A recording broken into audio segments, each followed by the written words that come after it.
Kunut witir itu terbagi tiga lagi. Satu mazhab mengatakan kunut witir sepanjang tahun. Mazhab kedua mengatakan kunut witir tidak ada. Mazhab ketiga mengatakan kunut witir hanya 15 malam berdasarkan riwayat Ubay bin Ka'ab dari malam ke-15. Kunut subuh itu terbagi tiga juga. Mazhab pertama mengatakan kunut subuh tidak ada, itu mazhab Hanafi dan Hambali. Mazhab kedua mengatakan kunut subuh ada, tapi sebelum rukuk dan tidak ada suaranya, sir, itu mazhab Maliki. Sedangkan mazhab ketiga, mazhab Syafi'i, mengatakan kunut subuh ada, setengahnya bersuara, setengahnya sir tak bersuara, dan dia dibaca waktu tidak sesudah rukuk. Kunut yang ketiga adalah kunut nazilah yang tak ada ikhtilaf di antara semua mazhab. Kunut nazilah dibaca pada saat banyak bala, bencana, musibah, kematian, perang, wabah, dan itu dibaca pada sholat 5 waktu, subuh, zuhur, asar, maghrib, isya, termasuk sholat Jumat. Tolong ingat-ingat, ini masuk ujian akhir semester. Kenapa tiba-tiba Ustaz bahas ini? Karena subuh ini judul kita adalah jalan menuju surga. Dan salah satu jalan menuju surga itu melalui jalan ilmu. Man salaka thariqan, siapa yang melewati suatu jalan, yaltamisu bihi ilman, di jalan itu dia mendapat ilmu, sahallallahu lahu bihi thariqan ilal jannah. Jadi salah satu jalan menuju surga itu melalui jalan ilmu pengetahuan. Jadi jangan sampai kita mengkaji masalah kunut, ada satu kunut, 3 pendapat, kunut subuh, kunut nazilah. Ilmu sudah tinggi, tapi cara mematikan handphone tak tahu. Ustaz nyindir yang enggak ada. Saya tak suka saya nyindir. Jamaah ada yang tersinggung. Banyak orang berilmu tapi tak diamalkan.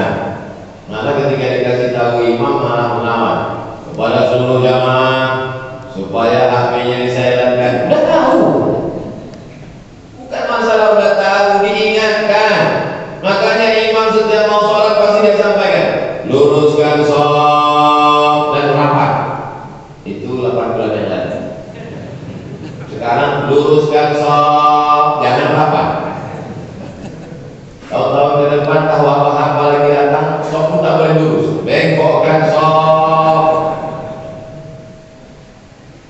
Itu pentingnya ilmu. Tahun kedua Hijrah terjadilah perang besar bernama Perang Badar. Badar itu nama kampung, letaknya 150 km dari kota Al-Madinah Al-Munawwarah.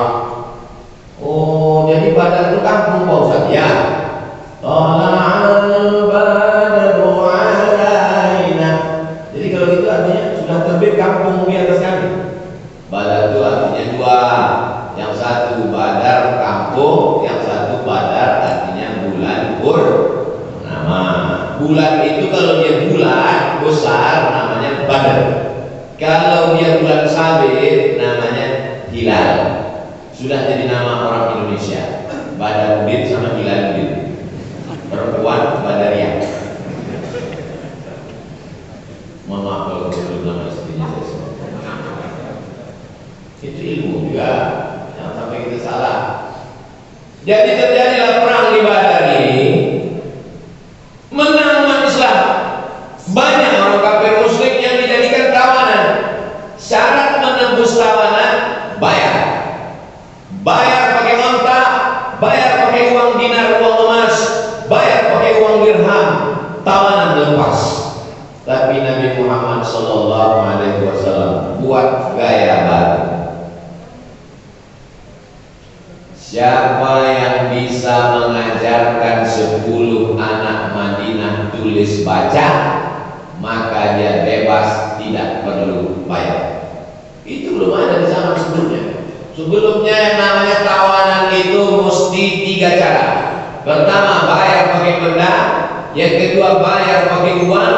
Yang ketiga, bayar pakai orang. Pergantian tawanan. Mesir dengan Israel bertukar tawanan. Akhir Mossad tertangkap, ganti dengan tawanan Mesir. Tapi Nabi SAW lain. Bagaimana caranya? Cukup ajarkan anak Madinah 10 orang tulis baca, bebas.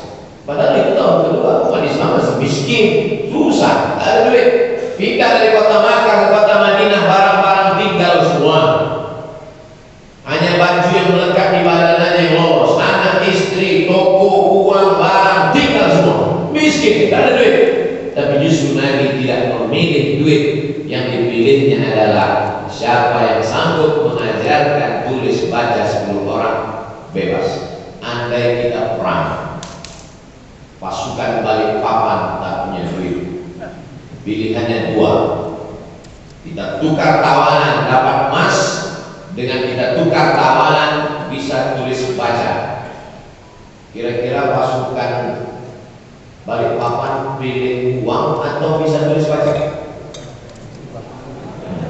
Tidak. Kalau saya pilih uang, karena kita udah bisa tulis baca. Itu menunjukkan Islam ini agama yang amat sangat mementingkan ilmu. Kenapa demikian? Karena dalam Quran dikatakan yarfa'illahu alladzina amanu minkum. Allah mengangkat orang yang beriman, wa utul ilma, orang berilmu. Ada orang manusia, taliman dan ilmu.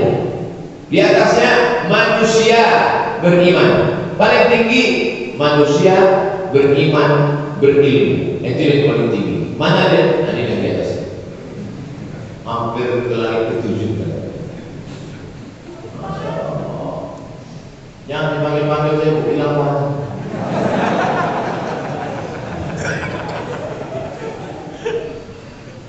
Makanya kita wariskan kepada anak-anak kita itu ilmu. Diwariskan kepada anak rumah kos-kosan 100 pintu, mobil, duit, handphone, ilmu tak ada, mati kita, dijualnya semua. Asal susah hatinya, jual. Mau lahirkan anak, jual. Mau nikah, jual. Mau nikah lagi, jual lagi. Habis. Berapa banyak tuan tanah, tuan takur sekarang menjadi tukang ukur tanah, izin kalian. Maka wariskanlah kepada anak-anak kita ilmu. Saya dalam perjalanan hidup banyak sudah melihat, termasuk kawan-kawan sekolah dulu yang anak-anak orang kaya yang tak mementingkan pendidikan, hari ini menjadi orang yang kasihan tidak menerima kasih. Lama hidup banyak dirasa, jauh berjalan banyak pilihan. Maka ini penting sekali. Tapi kalau kita wariskan ilmu kepada anak-anak kita, maka insya Allah harta menyusul. Tapi kalau kita wariskan harta, ilmu tidak akan mungkin menyusul. Itu kata ungkapan Imam Sayyidina Ali, al ilmu yahrusuka wal malu anta tahrusu. Ilmu itu menjaga kau, sedangkan harta itu engkau yang menjaga. Kalau kau punya ilmu, ilmu itu menjaga kau. Tapi kalau engkau punya harta, engkau menjaganya pagi, petang, siang dan malam. Saya nggak selamanya percaya omongan seseorang. Itu banyak orang kampung kami yang kaya-kaya, hebat, dia kaya berilmu. Jangan sampai, tapi yang lebih parah lagi sudah tak kaya, bodoh pula. Kalau ada tak kaya, tak berilmu, pergilah ke tepi pantai, panggil ikan hiu, dia punya. Saudara yang dimuliakan Allah Subhanahu wa Ta'ala, mana yang lebih hebat, manusia apa jin? Nampaknya yang punya jin takut menjawab. Takut jin itu sih. Ya ayyuhal malaku, wahai pasukan tentara-tentaraku, ayyukum yatini bi'arsyiha qabla an yatuni muslimin. Siapa yang sanggup membawa kursi Balqis dari Yaman ke Palestina 3000 km, 3 jam naik pesawat. Apa kata jin? Ana atika bihi qabla an taquma min maqamik. Aku bisa memindahkan kursi Balqis dari Yaman ke Palestina sebelum kau tegak dari tempat duduk. Ini tidak bisa dilakukan JNE dan titipan kilat. Kalau itu mana yang lebih hebat? Manusia apa jin? Tahu ya, bisa sama dia menjumpai ini. Apa kata manusia? Itu tadi jin. Sebelum kau tegak, kursi Balqis sudah sampai di situ. Tapi manusia tidak. Apa kata dia? Ana atika bihi qabla an yartadda ilaika tarfuk. Aku bisa memindahkan kursi Balqis dari Yaman ke Palestina sebelum kelopak matamu berkedip. Sebelum berkedip sudah pindah. Inilah yang bisa dilakukan WhatsApp sekarang. Bro, tolong kirimkan foto kita tadi ya, yang sama Ustaz Somad subuh tadi. Ku kirim sebelum matamu berkedip. Udah 5 kali kedip tak datang-datang, rupanya paket habis. Betapa miskinnya manusia modern. Mengirimkan foto tak bisa cepat. Apalagi mengirimkan air 2 botol.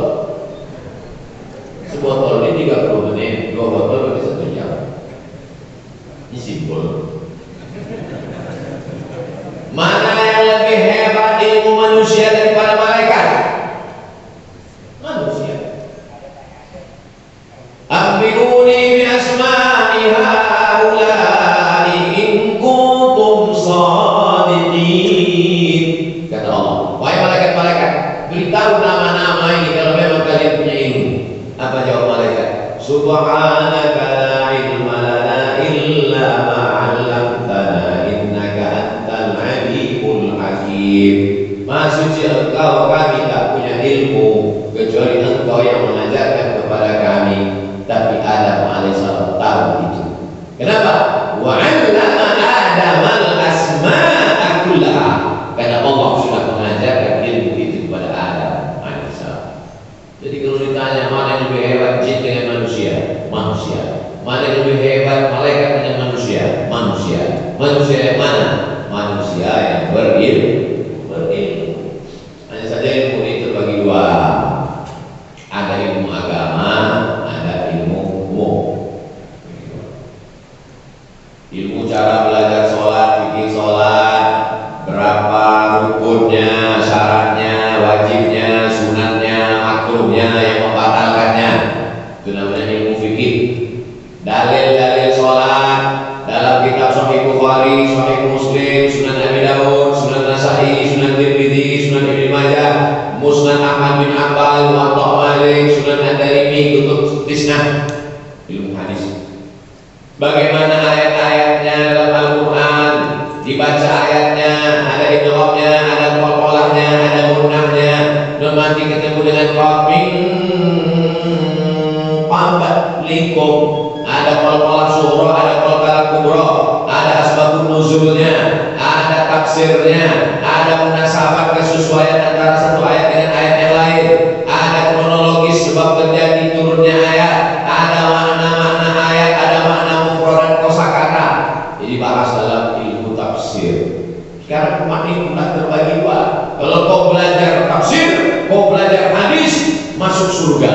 Kalau kau belajar ilmu komputer, ilmu listrik, kau korslet masuk neraka. Ini orang yang begini mesti diluruskan orang. Ceramah Ustaz Somad ditonton orang Balikpapan selama bertahun-tahun. Itu yang memotong-motong video pendek, yang memotong tanya jawab. Jadi kebanyakan jamaah itu menonton ceramah saya itu yang pendek-pendek, mengantukkan mereka. Kami selalu nonton saya yang pendek-pendek. Banyak panjang itu kami mengantuk, bosan, dan yang paling penting paket kami cepat habis.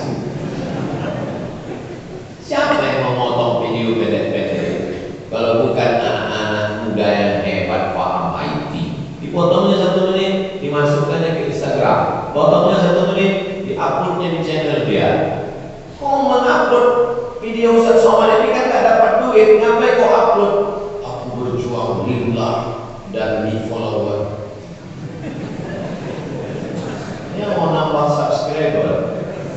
diseling-selinginya dengan update salafus saleh. Dua-dua dia dapat, ilmunya dapat, dakwahnya dapat. Jadi untuk zaman sekarang yang paling bisa berdakwah melebihi ustaz di masjid adalah anak-anak muda yang hebat dalam bidang IT multimedia. Betul atau betul? Betul. Yang bilang tak betul itu pasti tak tahu multimedia. Dulu definisi buta huruf itu zaman dulu adalah layak tuk wa layak suk. Orang yang nggak bisa tulis baca hitung. Layak tuk wa layak suk. Nggak bisa tulis, nggak bisa hitung. Itulah orang buta huruf zaman dulu. Zaman sekarang buta huruf itu definisinya sudah dirubah oleh PBB, Persatuan Bangsa-Bangsa.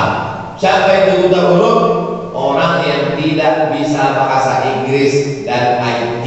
Itu orang buta huruf. Jadi kalau begitu banyak di antara kita ini buta huruf, termasuk saya. Saya bahasa Inggris saya ladies and gentlemen, kepala polis dan persmen. IT pun saya tidak paham, tapi kita tetap berusaha. Apalagi bapak-bapak mesti punya ilmu ini. Karena anak-anak bapak kalau di rumah ada wifi, dia akan buka channel macam-macam. Tapi kalau bapak punya ilmu, bapak bisa pasang blok sehingga dia tidak bisa buka. Ilmunya mesti lebih tinggi. Kalau jadi akal-akal sama anak-anaknya. Tiba-tiba Pak Ustaz, saya mau bayar tagihan pulsa saya melejit sampai 4 juta. Kenapa? Rupanya anak saya main judi pakai handphone saya. Kenapa orang itu? Pentingnya ilmu. Jadi jangan pilih-pilih. Ada saja ilmu tentang masalah ibadah kepada Allah di fardu ain. Fardu ain itu artinya apa? Kita sendiri mesti tahu. Kalau tidak tahu maka amal kita tidak benar. Fardu kifayah, orang lain tahu kita nggak tahu, cukup. Menyelenggarakan jenazah cukup 2-3 orang yang memandikan, habis itu mengkafankan, habis itu menyolatkan, habis itu menguburkan. 2-3-5 orang cukup. Fardu kifayah, kifayah artinya cukup. Gugur dosa kita kalau dilaksanakan 2-3 orang. Tapi kalau fardu ain, masing-masing kita mesti tahu. Dari mulai bagaimana cebok, karena kalau ceboknya tak betul, kerannya menetes, sholatnya tak sah. Makanya hadis tentang azab kubur. Kenapa dia diazab ya Rasulullah? Dia diazab karena tak beres masalah cebok. Kenapa ceboknya tak beres? Tak ada ilmu. Kalau ceboknya tak beres, sholatnya tak diterima, zikirnya tak diterima, ibadahnya tak diterima, kerannya belum habis putarnya, sudah diputarnya masuk ke dalam. Itulah pentingnya ilmu. Makanya masjid-masjid sekarang sudah pakai spesialisasi. Senin malam Selasa fikih, Selasa malam Rabu tafsir, Rabu malam Kamis hadis, Kamis malam Jumat akidah, Jumat malam Sabtu akhlak, Sabtu malam Ahad tabligh akbar. Tidak ada alasan orang untuk tidak datang ke masjid. Buatkan daftarnya. Fikih dibagi lagi. Ada fikih sholat, ada fikih muamalat, fikih ibadah, sholat, zakat, puasa, haji. Fikih muamalat, jual beli, pinjam meminjam, gadai menggadai, bagi hasil mudharabah, permodalan syariah murabahah, hutang piutang, fikih munakahat, pernikahan, fikih siasat, politik. Ini sekarang umat Islam mau dijauhkan, dilepaskan dari politik. Seolah-olah Islam ini hanya zikir, sholawat, tahlil, mati. Lahirnya, akikah, nikahnya, walimah, matinya, takziah. Itulah Islam. Itu adalah pembodohan umat Islam. Lalu kemudian kita lanjutkan perjalanan Islam setelah perang Badar. Nabi Sallallahu Alaihi Wasallam membangkitkan semangat menuntut ilmu. Lalu kemudian meninggal Nabi, naik Abu Bakar Siddiq, meninggal Abu Bakar, naik Umar, meninggal Umar, naik. Pada masa Umar bin Khattab, Islam sampai ke Persia. Persia pernah mengalahkan Roma. Sama seperti sekarang, ada blok barat, ada blok timur. Blok barat itu dikuasai oleh Roma, Italia sekarang. Blok timur dikuasai oleh Persia, Iran sekarang. Sama seperti dunia sekarang. Blok barat dikuasai oleh Amerika. Blok timur dikuasai oleh Rusia. Jadi dunia ini selalu ada dua kekuatan yang menguasai. Lalu kemudian ketika itu menanglah Persia melawan Roma. Makanya dalam Quran ada surat Rom. Ghulibatir Rom, bangsa Roma sudah dikalahkan. Jadi di Quran itu ada surat Roma, Pak Ustaz. Kenapa Quran di rumah saya cuma ada surat Yasin? Oh, baca surat yang lain, guys. Lalu kemudian ketika Roma ini kalah, Persia menang, itu menunjukkan Persia itu hebat, termasuk hebatnya dalam masalah ketentaraan. Makanya ketika zaman Nabi, waktu melawan orang kafir Quraisy, ada orang Persia, sahabat Nabi itu ada orang Persia, namanya Salman Al-Farisi. Farisi artinya Persia, Misri artinya orang Mesir, Makki artinya orang Makkah, Balikpapan kalau orang Balikpapan.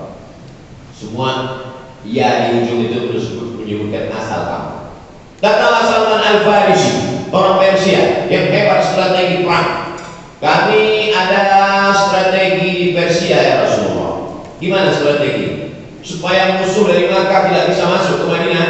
Ini ada dua bukit besar, tak mungkin mereka naik ke atas. Maka di antara dua bukit ini kita gali tanah yang kira-kira kuda tidak bisa melompat. Bagus kata Nabi. Itu menunjukkan agama Islam menerima strategi walaupun dari negeri kafir. Jadi nanti jangan diharapkan di Samsung nih. Samsung ini dari kampung Ustadz Wahid Korea. Samsung ini kan dari negeri kafir. Kenapa boleh dipakai? Karena ini strategi. Ilmu boleh dipakai. Orang sekarang kebalik pula. Yang dari Amerika itu bukan ilmu yang dipakai. Yang dipakainya rambut macam suku kompor, badan bertato-tato, sampai bidang Wilowangi. Menengok anting di bibirnya, bibir kita boleh yang ini. Boleh kau ambil ilmunya. Dari mana? Nih, perang Persia punya strategi gali parit. Parit itu bahasa Arabnya Khandaq. Maka perang itu disebut dengan perang Khandaq. Nama kamu siapa? Khandaq.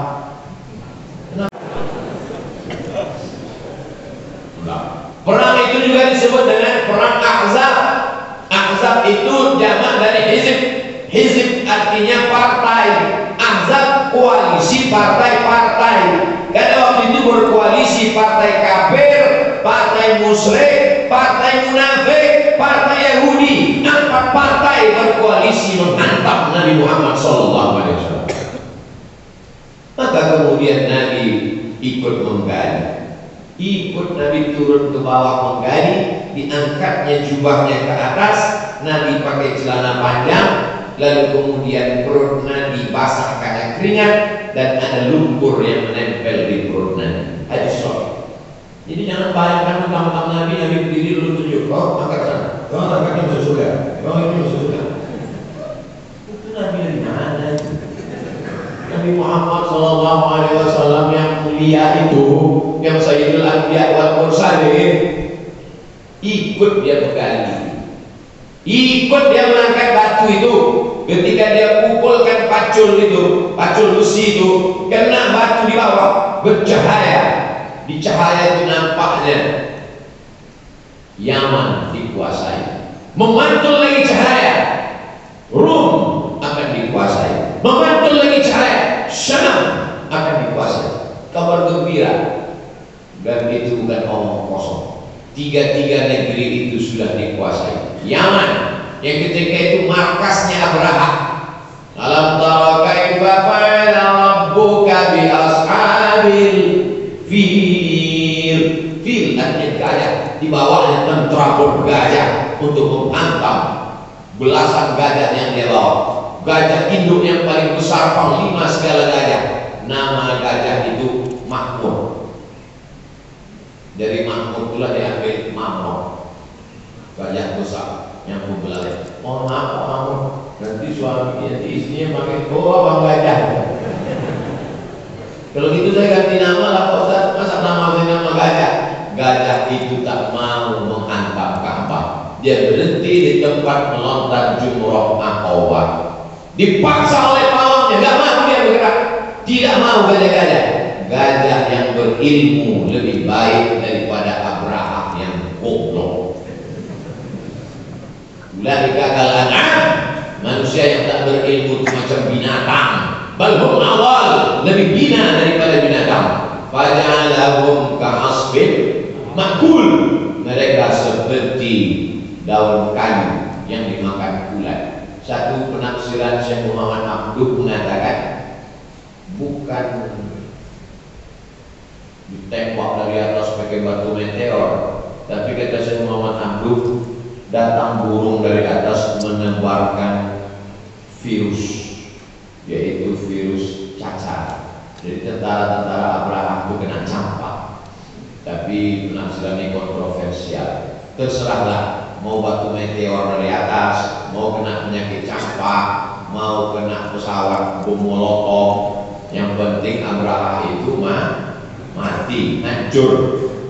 Tak ada Abdul Muthalib kakek Nabi yang megang kunci Ka'bah, juru kuncinya itu. Tak ada yang minta kepada Allah, ya Allah, kirimkanlah tentara dari malaikat-malaikat yang akan melempar tentara Abraham. Tak ada. Dia hanya menyerahkan kunci itu. Apa kata dia? Inna lihadzal baiti rabban yahmi. Rumah ini ada Rabb yang mencipta dan melindunginya. Tapi waktu itu memang tak ada lagi yang melindungi. Pak Ustaz, kenapa sekarang Allah tidak mengirimkan tentara yang menghancurkan musuh-musuh Allah? Kenapa tak dikirimkan Allah Toiron Ababil untuk menembak si Makron? Waktu itu tak ada orang beriman di dunia ini. Abdul Muthalib menyerahkan kunci kepada Allah. Inna lihadzal baiti rabban yahmi. Rumah ini, Ka'bah ini ada Rabb pencipta dan pelindungnya. Kuserahkan pada Engkau ya Allah. Maka dikirim Allah. Sekarang umat Islam sebegini banyak di Indonesia ini aja 300.000 orang, belum lagi di Arab, belum lagi di Amerika. Karena banyak inilah tak dikirimkan Allah Ababil. Kalau tak ada orang beriman di dunia ini, sudah lama dikirimkannya Ababil dan entah apa lagi, hancur sudah. Jadi kenapa Allah tidak kirimkan? Karena masih ada orang Balikpapan. Cuma kata dikirimkan Allah. Karena masih ada orang beriman yang akan membela agama Allah Subhanahu wa Ta'ala. Ini namanya ilmu.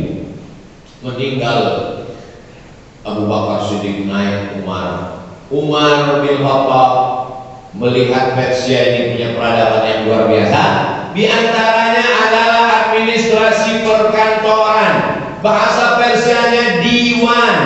Maka diambillah administrasi perkantoran dari Persia itu dibawa ke Madinah. Disebut dengan diwan.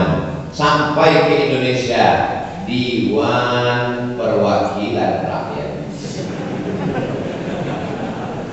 Dal, ya, waw, alif, nun, diwan. Wakil bahasa Arab artinya deputi. Mereka adalah mewakili rakyat. Rakyat. Kullukum ra'in, setiap kamu pemimpin. Wa kullukum mas'ulun an ra'iyah. Maka DPR itu tiga-tiganya bahasa Arab. Diwan, wakil, rakyat. Makanya orang Indonesia paling bisa bahasa Arab karena banyak sekali kata-kata serapan dari bahasa Arab. Tolong betul-betul dengar, serapan, bukan sarapan. Kadang pagi ini memang kurang konsep.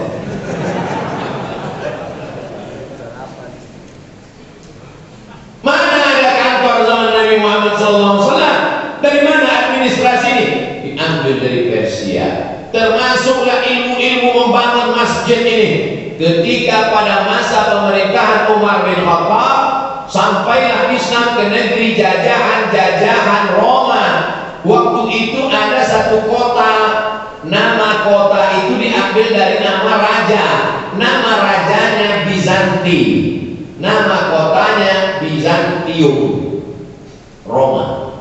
Ciri khas Bizantium, bangunan melengkung di tengah, tidak ada tiang. Lalu kemudian habis masa Bizanti, naik lagi raja, namanya Konstantin. Dirobahnya nama kota itu menjadi nama dia, Konstantinopel. Ada raja namanya Alexander, dibuatnya nama kota itu Alexandria. Jadi raja-raja zaman dulu untuk mengekalkan nama dia, dibuatnya nama dia di nama kota. Balikpapan itu nama raja.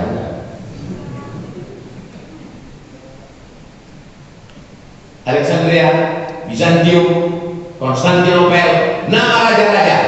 Lalu kemudian ciri khas bangunannya adalah melengkung. Saya sampai ke bekas-bekas istana Romawi yang ada di Maroko. Saya lihat bangunannya melengkung.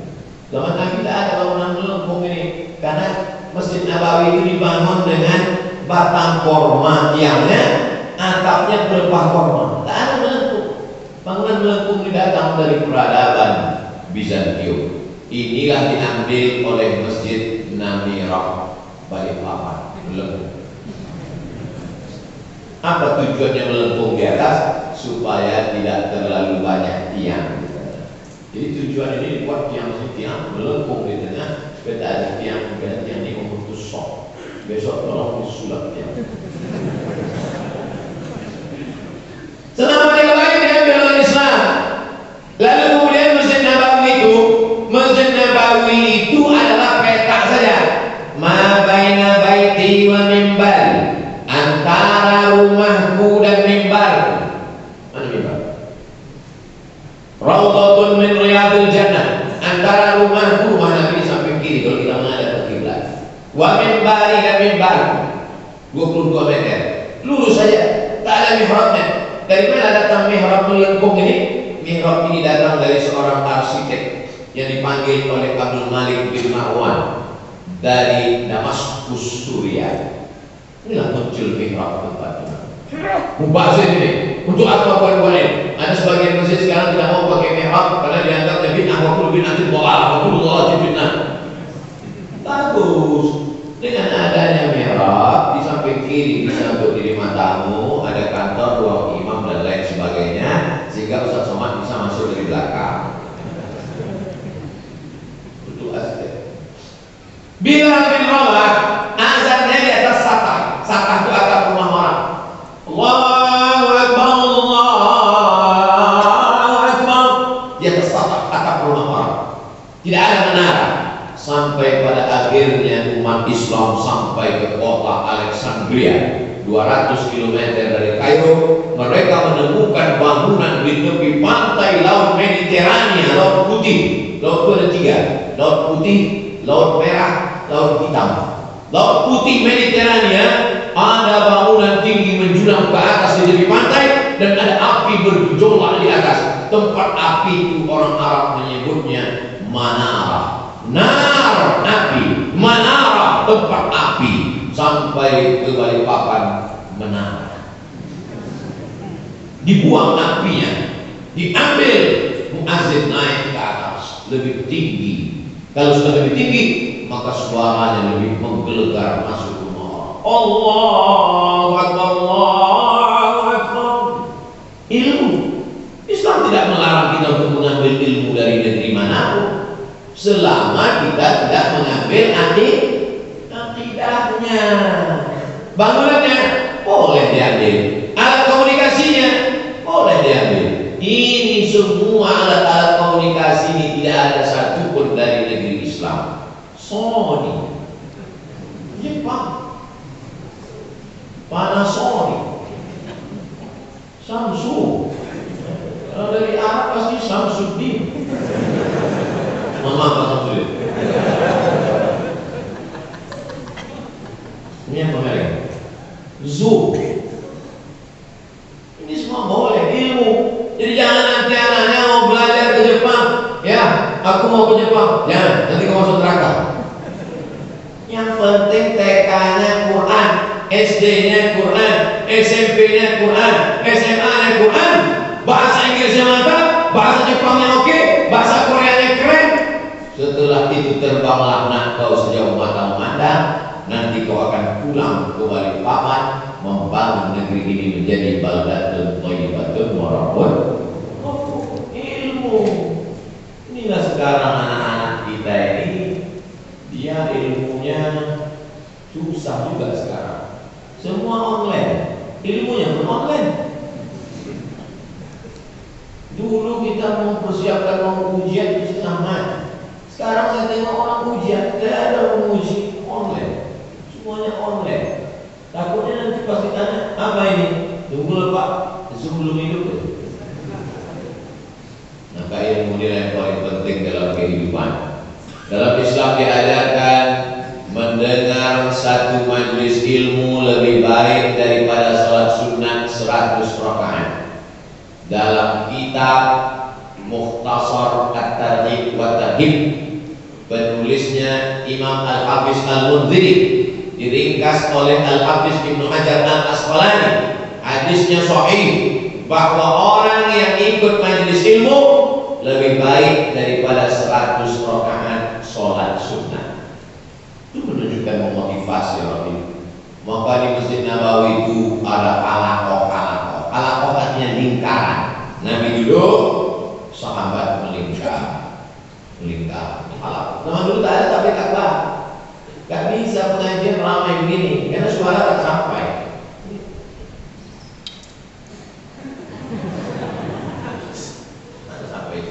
Ini kan tapi akbarnya ada setelah ada mikrofon. Zaman dulu tak ada.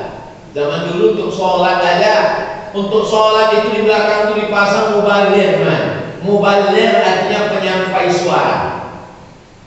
Allahu Akbar. Allahu Akbar. Ketika belakang. Begitu suara habis bersambung lagi belakang.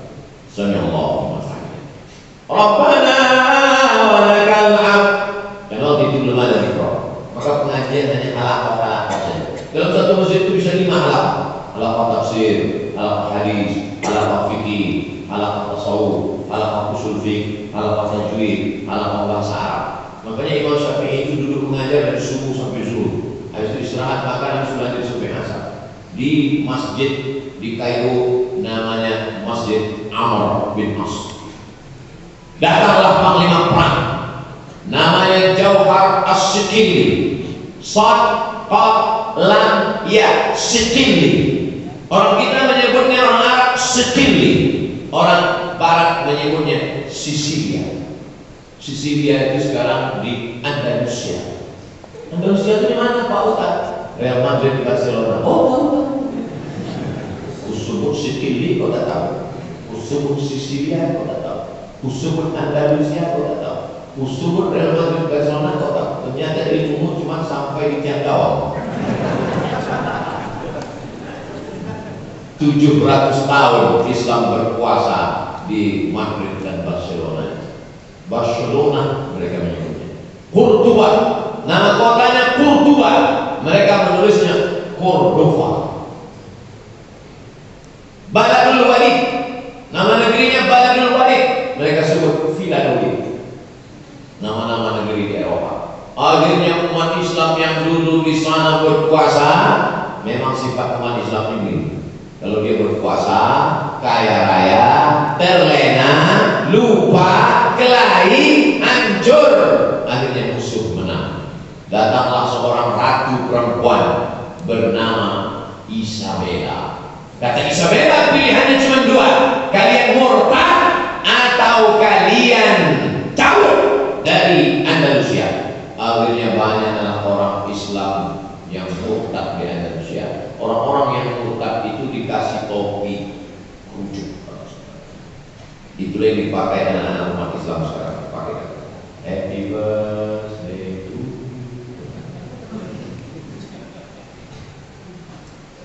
Lalu kemudian sebagiannya disemen hidup-hidup. Sampai sekarang masjid itu dirowak menjadi museum. Forbidden pray, tidak boleh sholat. Karena turis-turis kita kadang datang ke situ sholat tahiyatul masjid, sholli sunnatan tahiyatul masjid. Bukan main semangatnya pas di situ. Di kampungnya sama-sama dulu langsung. Tak boleh, forbidden, haram dalam sholat masjid. Datanglah turis entah dari Amerika, dari mana, azan dia di dalam. Allahu Akbar, belakang security. Kenapa kau azan? Aku ingin mengobati kerinduan dinding-dinding dan tiang-tiang. Karena dulu 700 tahun mereka mendengarkan kalimat Allah, hari ini aku mengobati kerinduan mereka. Sedih yang security. Nanti tahu dia adik-adik buat jalan-jalan ke Andalusia, azan. Tapi kalau dapat security dia tetap. Islam di luar biasa. Tumbang Islam di barat, di Andalusia, berakhir ke Islam tidak.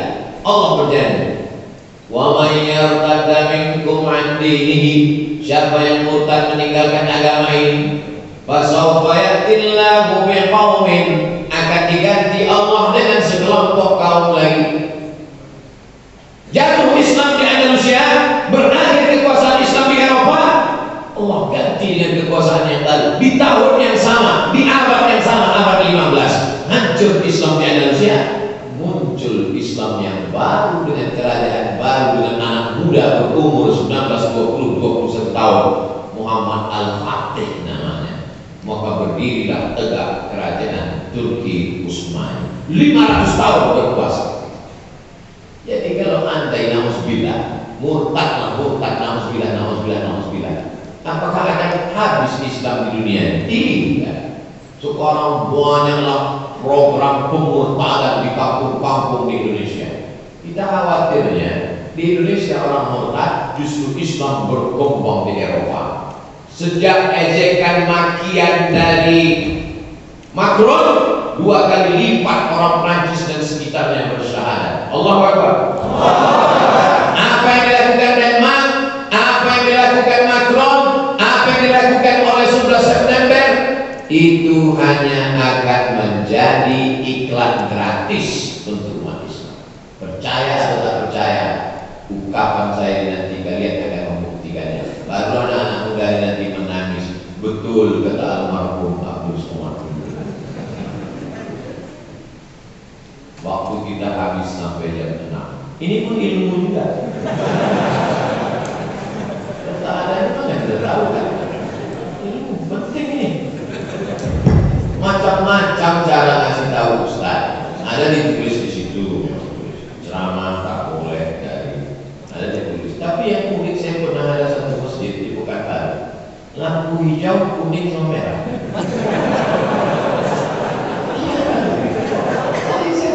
Itu saya tanya panitia, ini kenapa itu? Waktu habis Ustaz.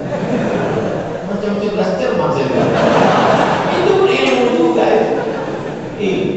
Intinya ngasih tahu bahwa waktu sudah habis. Tapi cara itu ilmu.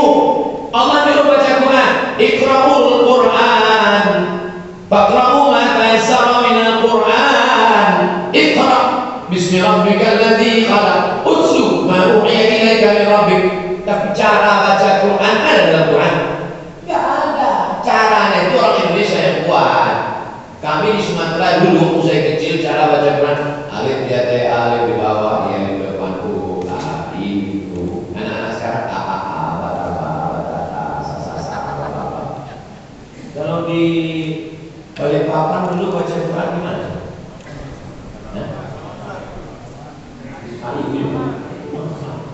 Sebentar. Nah, itu semua di Jawa lain. Alif fathah, alif kasroh, ya dhamma, a, i. Itu cara, itu ilmu. Ilmu ini penting. Nah sekarang bagaimana anak-anak ini membuat software, sekali baca langsung bisa baca Quran. Ditantang ilmu. Mudah-mudahan akan lahir anak muda yang sesuai antara ilmu agama dan ilmu umum, insyaallah. Allahumma aslih syababal muslimin, perbaiki anak-anak muda kaum muslimin, ya Allah.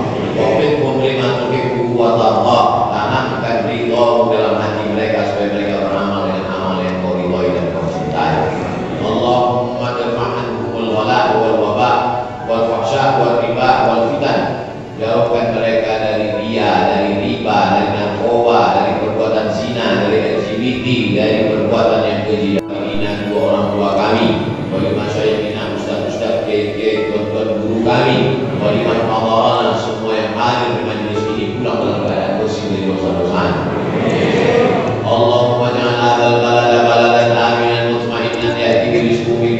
kabulkan.